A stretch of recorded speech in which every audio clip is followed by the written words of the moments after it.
সবাইকে স্বাগতম জানাচ্ছি আজকের এই ভিডিওটার জন্য। যারা দেখছেন সবাইকে আন্তরিকভাবে শুভেচ্ছা জানাচ্ছি পাত্রাইল মসজিদ থেকে। পাত্রাইল মসজিদ বাংলাদেশ প্রত্নতাত্ত্বিক অধিদপ্তরের অধীনে এটি আপনারা দেখছেন পাত্রাইল মসজিদ বাংলাদেশ ফরিদপুর জেলা পাত্রাইলে অবস্থিত একটি প্রাচীন মসজিদ। এই মসজিদটির মোট 5টি দরজা, মূল ফটকের সামনে অংশে 5টি দরজা আপনারা দেখছেন, আর 5টি গম্বুজ রয়েছে। এটা হচ্ছে প্রধান যে দরজাটা, সেটা লতা পাতা ও ফুল নকশা এই মসজিদটি কারুকাজপূর্ণ। প্রাচীন ঐতিহ্যবাহী আউলিয়া খান জামে মসজিদ নামেও মসজিদটি পরিচিত। এই মসজিদের খান আউলিয়ার মাজার রয়েছে পাশে, সে মাজারের অংশটুকু আপনারা অপেক্ষা করুন, আমি দেখাচ্ছি আপনাদেরকে। এ হচ্ছে মসজিদের সামনেই এইভাবে বিশাল নকশা আঁকানো এই মসজিদটির। অনুমান করা যায় 1393 হতে 1410 খ্রিস্টাব্দের মধ্যে গিয়াসউদ্দিন আজম শাহ নির্মাণ করেন এই মসজিদটি। ঐতিহাসিক মসজিদের দক্ষিণ পাশে চিরনির্জিত রয়েছেন মহান আউলিয়া মজলিস আউলিয়া খান। মসজিদের আঙ্গিনে আছেন মাস্তান দরবেশ নাজিমউদ্দিন দেওয়ান মাজার। আপনারা অপেক্ষা করুন, আমি আপনাদেরকে দেখাচ্ছি এই দুইজন আউলিয়ার মাজার। এই হলো মসজিদের সামনের অংশের মসজিদ।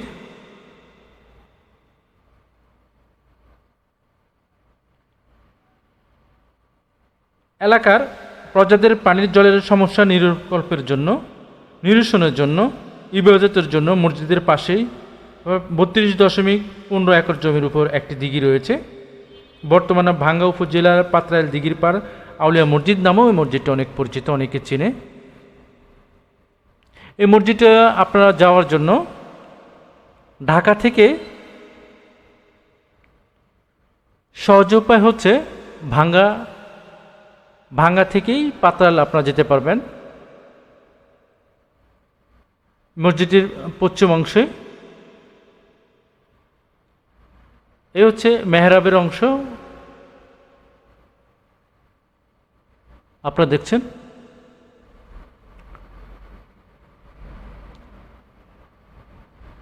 ফুল ও লতা পাতার সামনে যেরকম নকশা রয়েছে আর পশ্চিম পাশে তেমন নকশা নেই।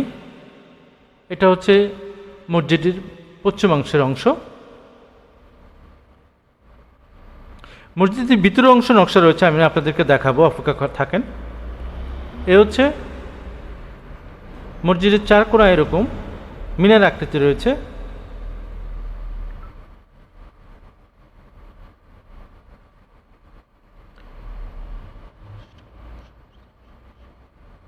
এই মসজিদটি অনেকটাই রাজশাহী বাঘা মসজিদের অংশে।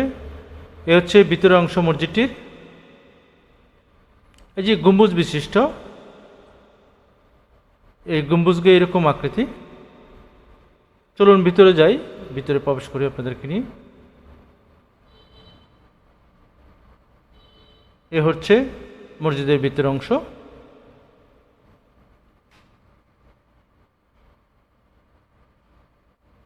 আমি আপনাদেরকে একটু দেখিয়েছিলাম যে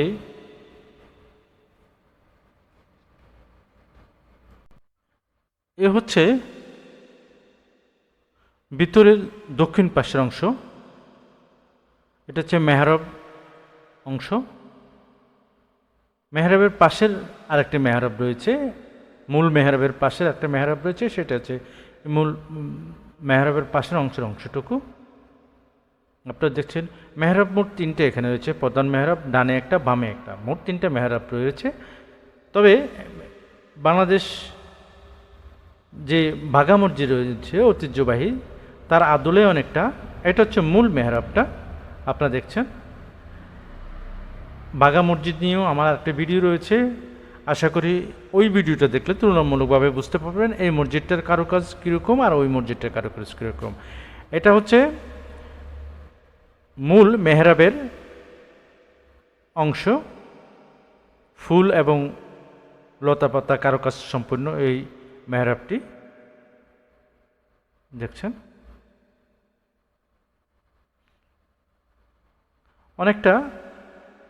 অনেক পুরাতন, তো ভেঙে পড়েছে অনেকটা। মেহরাবের উপরের কারুকাজপূর্ণ ফুল এবং লতাপাতা দেখছেন, অনেকটা কারুকাজপূর্ণ। বাংলাদেশের ঐতিহ্যবাহী মসজিদ নিয়ে আমার বেশ কয়েকটা ভিডিও রয়েছে, বেশ ঐতিহ্যবাহী মসজিদগুলো নিয়ে আলোচনা রয়েছে। আশা করি ওই ভিডিওগুলোও দেখবেন আপনারা। এটা হচ্ছে মজলিসে আউলিয়া খান, আর পাশে রয়েছে মসজিদের আঙ্গিনে আছে মাস্তান দরবেশ নাজিমুদ্দিন দেওয়ানের মাজার। দুইটা মাজার এখানে রয়েছে।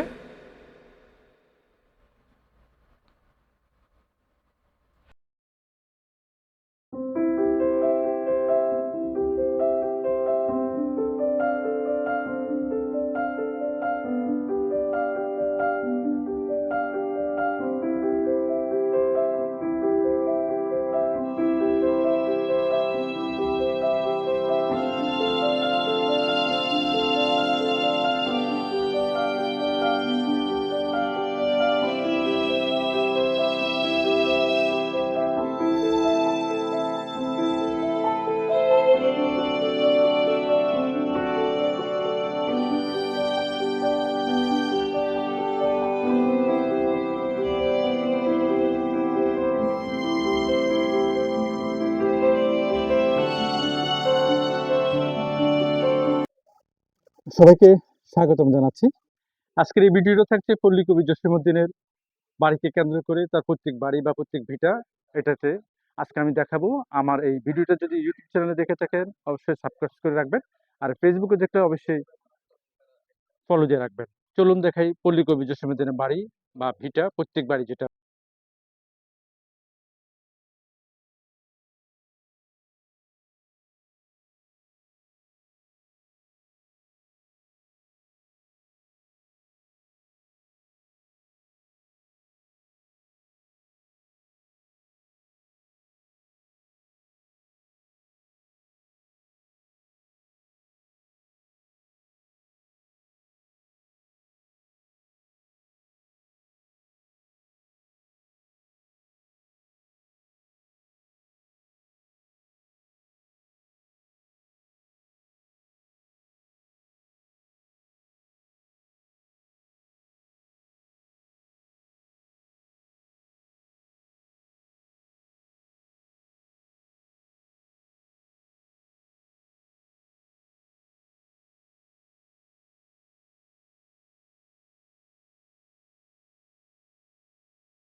দেওয়ালে এভাবে বর্ণনা দেওয়া রয়েছে।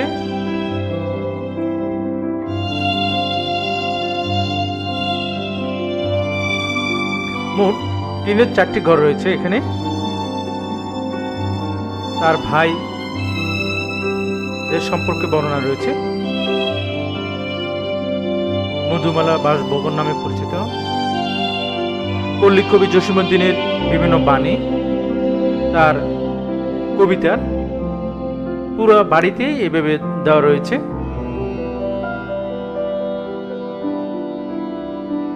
তার ছোট ভাইয়ের ঘর। এটা হচ্ছে পল্লী কবি জসীমউদ্দিনের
সবাইকে স্বাগতম জানাচ্ছি।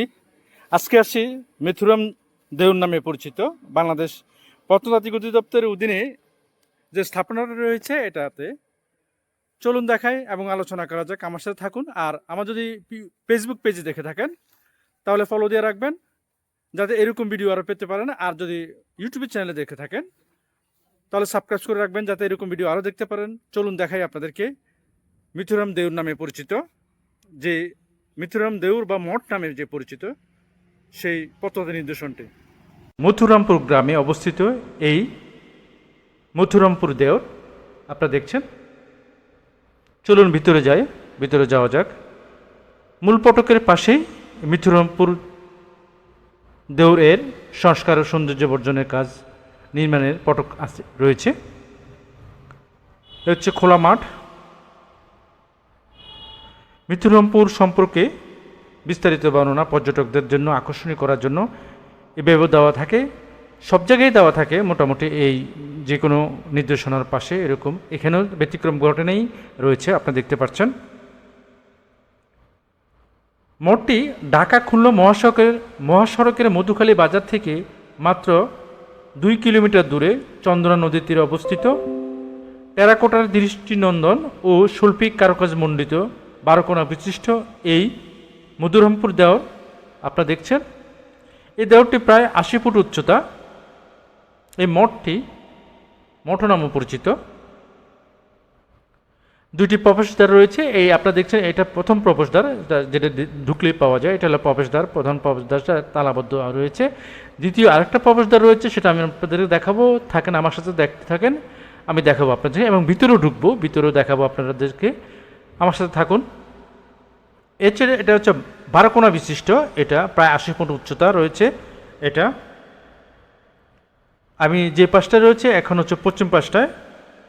16শ শতাব্দীর সংগ্রাম সিং নামে এক সেনাপতি মথুরামপুর দেওয়ার নির্মাণ করেন। 1636 সালে বসুনার জমিদার সত্রাজিতের মৃত্যুর পর সংগ্রাম সিং অত্র এলাকার রাজত্ব আদায়ের দায়িত্ব লাভ করেন। বিভিন্ন সূত্রে সম্রাট আকবরের বিখ্যাত সেনাপতি মনসিং রাজা প্রতাপজিতের বিরুদ্ধে যুদ্ধ জয়ের স্মরণ হিসাবেও মথুরামপুর দেওয়ারটি নির্মাণ করেন। মথুরামপুর দেওয়ার একটি বিজয়স্তম্ভ মনে করা হয়, যদিও এইসব তথ্যের সত্যতা সম্পর্কে নিশ্চিত হওয়া যায়নি।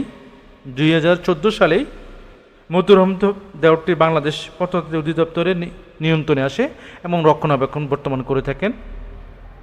এ হচ্ছে শৈল্পিক কারুকাজ পণ্ডিত এই মথুরামপুর দেওয়ারের